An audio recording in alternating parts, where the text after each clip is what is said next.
Trojan Philly, what's up, man? USCJ here. It's the top of the morning. It's the top of the morning. Listen, I hope everybody is getting ready to get up, get out, and make some things happen this morning. Listen, we got to talk about Brian Kelly. You heard me right. Brian Kelly, LSU coach.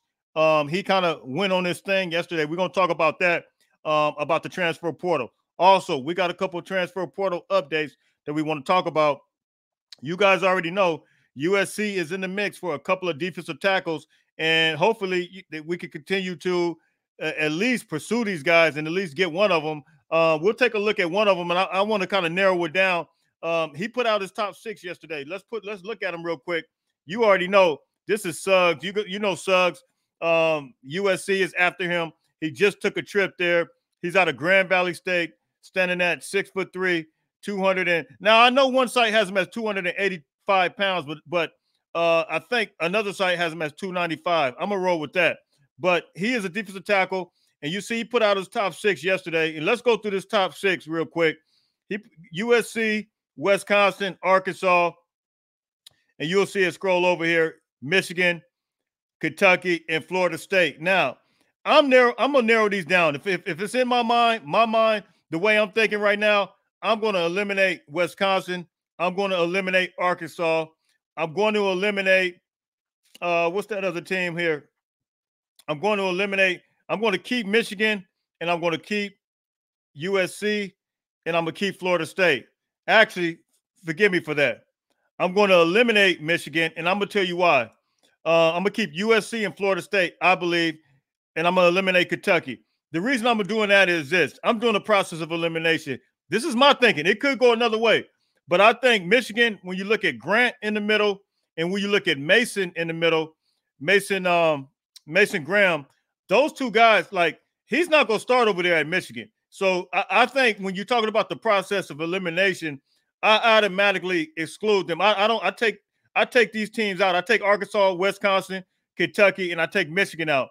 I would say the 2 finalists, in my opinion, would be USC and Florida State. The reason being, and even I would, as you guys know, I stated Kentucky and Wisconsin and Arkansas. I don't think those teams are going to be contenders for anything. I think USC has an opportunity. If they finish at least 9-3, I think they could go to the Big Ten championship. The playoffs, because they have 12 teams this year, and 4 teams for the Big Ten are going to make it in there. This is some of my process of thinking. I think that USC can absolutely make it, and that should be one of his deciding factors as far as it relates to USC. Number 2 with that is Eric Henderson. Listen, I hope he really understands that Eric Henderson is that guy that's going to develop him and make him into a better player, even if it's a 1-year rental. Eric Henderson has the experience. You guys hear him talk about dog work. You hear exactly everything that he has to say as far as motivating and as far as being a father figure. I just really believe all that can really play in a factor and can really benefit a guy like Suggs if he just comes under Eric Henderson.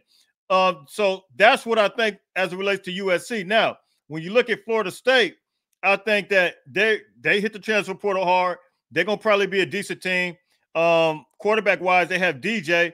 And so I think that they're going to be okay, too, as far as being a contender this year. So when you look at these teams, Michigan, I think they could be up there as far as being a decent team. I don't know exactly, but I do know that they're not going to Suggs wouldn't start there, being at the nose tackle and the D tackle. They got 2 powerful guys. So to me, it would benefit him. That's the only reason I'm eliminating Michigan, even though he is from the state of Michigan. I just see he did eliminate Michigan State too. So he didn't even put them on his list. So I think that is really I think this could be a good sign. We'll see what happens with this. But that Suggs. He put out his top 6. And usually when a guy makes it from the trip and he really, really likes it, he'll go ahead and, commit. And I think it's a good sign that he didn't commit to Michigan after that being his last trip. Very good sign. He put out his top 6, so USC still is in his mind. So, look, man, it's hope there. Keep your fingers crossed with that, with Suggs. And I think USC has an opportunity with him as well. Now, the next guy is this guy, Big Lane. Brandon Lane is a big 6'4", 300-pounder. You see all of these offers he has. He has some credible offers. But he went to Stephen F. Austin Stephen F. Austin, I think they may be in Conference USA or the Sun Belt Conference, but he plays some decent football. But the dude is an absolute monster. He's bigger than Suggs, but he made a visit. We'll see what happens. If we hear, we'll see what I mean, because this guy, the amount of offers that he have is absolutely ridiculous. Him and Suggs both had quite a few offers, which is crazy. Those guys, that just shows you that defensive tackle is in high demand right now. So we'll see what happens. Hopefully, coming off this visit, hopefully dog work got into his ear, Coach Henney, and really had this guy moving and grooving, man. So we'll see what happens with that, and we'll let you know exactly. You guys already know. I'm going to do the breaking news anyway if anything happens. So that's what's happening with Brandon Lang. Now, I got to talk about this transfer portal stuff as it relates to Brian Kelly, because Brian Kelly made some incredible statements. He says he's not in the business of buying players. He kind of, I talked to you guys yesterday. I did a live to you guys yesterday, and I try to keep it real as I know how, because I know, based on information that I hear with USC, I know the approach that's taking place right now. I was hoping that they would kind of pursue some of these guys. But then you listen to some of these prices, man, these astronomical prices. I'm not even going to say they're astronomical. I can't hate on the man's money, but I just know, as I stated and I told you guys, I don't think USC's collector is going to do it. But listen to Brian Kelly. It seems like LSU has a very similar approach to NIL. I'm going to play the video. You're just going to see a picture right there on your screen, because of, I don't want any issues. I'm going to play the sound from here, the microphone. But let's take a look at some of the things that Brian Kelly had to say. Very, very interesting. Here it is right here. Listen to this. This is a setup right here, but I'm going to play the actual clip from here. Listen to this. Remember the press conferences that I had that we were in the market in recruiting in the transfer portal looking for defensive linemen. It hasn't fared very well, quite frankly, because, we're selling something a little bit differently. And that is, we want to recruit.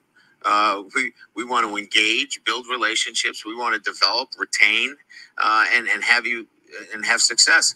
We're not in the market of buying players. And unfortunately, right now, that's what some guys are looking for. They want to be bought. And look, I understand NIL is part of this, and we have an incredible collective. We have very, very generous opportunities around the greater Baton Rouge area for NIL opportunities. So they are here, but we're not going to go out and buy players. That's not what this is about. This was never about that. We will develop you. We will get you ready for the next step, as we did with Jaden Daniels, as we did with Malik Neighbors, as we did with Brian Thomas. We developed 3 defensive linemen that all got drafted this year, and we'll do that again. But if you're just looking to get paid, you're looking in the wrong place. If you like all the things that we do here in developing our players, bringing you into a championship program, playing in front of the best fan base in America, playing for championships, and having an opportunity for NIL, you should be a Tiger. But if you just want to get, paid, this is not the place for it. All right. So that is, I don't even, I'm going to let you guys drop those comments, man. You guys can tell me what you think about that.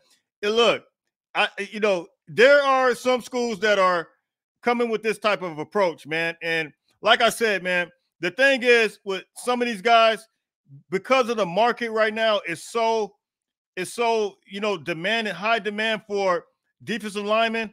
It's crazy, because these guys are the prices for these guys are just incredible. And hey, can you blame them? If they could get it, you get it. But the thing is, our school, USC, LSU, these schools are not going to go for that.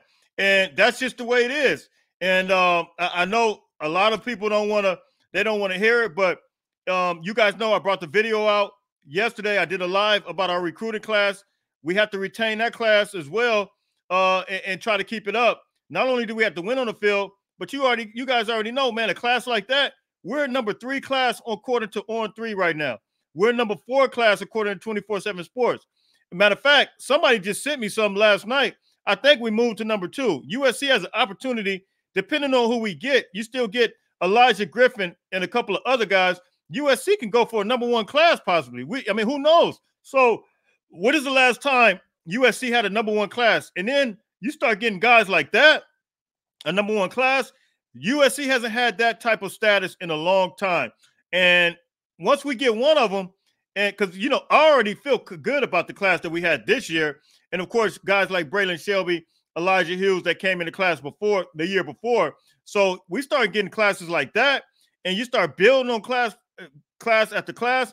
Then you start doing it like a Georgia. Georgia they had transfer portal, but I don't really see Georgia living in the transfer portal from a defensive line aspect. Do you? Who sees that? I don't see it. They may get a receiver. They got Michael Jackson that came from USC. They get a couple other guys, maybe a DB or something. But I've never seen them. They got a quarterback, of course, Jaden Rashada, but I haven't seen them get anybody from the defensive line. They recruit those defensive linemen, homegrown guys. And I know some might say we in a certain type of period right now, a different era rather of the transfer portal. But listen, it is what it is. Either we're going to have to give up some things and gain some things. Do I want the transfer portal players? Yes, I do. Do I think we need them? Absolutely. And for those who say I don't think we do, you're wrong. I absolutely think we need them. But at what cost at this point? And when you look at it from the collective's perspective, how are they viewing it? It's not about what I think. It's about what they think. Actions speak louder than words. And you see us keep missing and whiffing on guys. It has nothing to do. Let me say it again. It has nothing to do with Lincoln Riley. It has nothing to do with the coaching staff. They want the players too. If they did not want the players, those players wouldn't come to visit, right? Harmon would never come to visit if the coaches didn't want them. It's the collective, though. That's the point I've been trying to get to you guys all this time. It has nothing to do with anything else. They're not going to waste their time if they didn't want Suggs, if they didn't want Brandon Lane, if they didn't want Harmon. They want all of these guys, but whether to secure these guys is a whole nother story. So that's the thing we got to look at, man. And it seems like LSU has the same approach as USC right now. And look, man, it is what it is.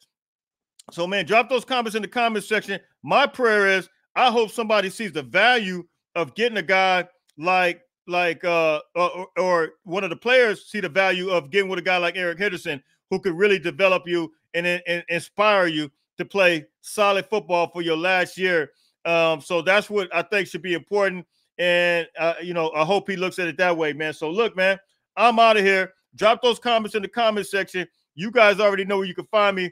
It's going to be USCJ32 on Instagram, USCJ32 on Twitter. Until later on, listen, everybody stay blessed. Don't forget, make sure you get up, get out, and make some things happen. I don't have my little commercial, but look, don't forget to get bucked up, buckedup.com, and go to use USCJ32 promo code. You will get a discount.